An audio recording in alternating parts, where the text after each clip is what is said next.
Hi dears, അസ്സാം വലൈക്കും. ഇന്ന് ഈദ് സ്പെഷ്യൽ റെസിപ്പിയാണ് കേട്ടോ കാണിക്കാൻ പോകുന്നത്.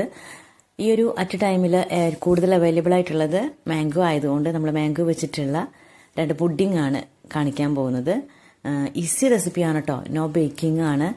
നമ്മൾ ബേക്ക് ചെയ്യേണ്ട, ഒന്നും ചെയ്യേണ്ട. പ്രത്യേകിച്ചും നമുക്ക് ഈദ് ദിവസങ്ങളിൽ നമുക്ക് തിരക്കുള്ള ടൈം ആയിരിക്കുമല്ലോ അല്ലേ, ആ സമയത്ത് നമുക്ക് പെട്ടെന്ന് ഉണ്ടാക്കിയെടുക്കാൻ പറ്റുന്ന 2 റെസിപ്പിയാണ്. വായിലിട്ടാൽ അലിഞ്ഞു പോകും നമ്മൾ പറയുന്നത് കേട്ടിട്ടില്ലേ, അതേപോലെയുള്ള ഒരു റെസിപ്പിയാണ്. ഗസ്റ്റിനൊക്കെ വെച്ച് കൊടുക്കാൻ പറ്റിയിട്ടുള്ള നല്ല ഭംഗിയുള്ള ഒരു റെസിപ്പിയും കൂടിയാണ് കേട്ടോ. അപ്പോൾ രണ്ടും വ്യത്യസ്തമായിട്ടുള്ള ടേസ്റ്റാണ്. അപ്പം എല്ലാവരും ഇതിനെ ഇതുപോലെ ഒന്ന് റെഡിയാക്കി നോക്കുക. ഒന്ന് പുഡിങ്ങും ഒന്ന് ഒരു ചീസ് കേക്കും കൂടിയിട്ടാണ് വരുന്നത്.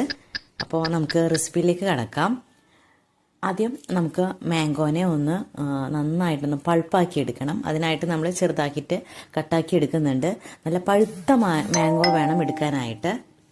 മാങ്ങ തിരഞ്ഞെടുക്കുമ്പോൾ നല്ല പഴുത്ത് നോക്കിയെടുക്കാനായിട്ട് ശ്രദ്ധിക്കുക കേട്ടോ.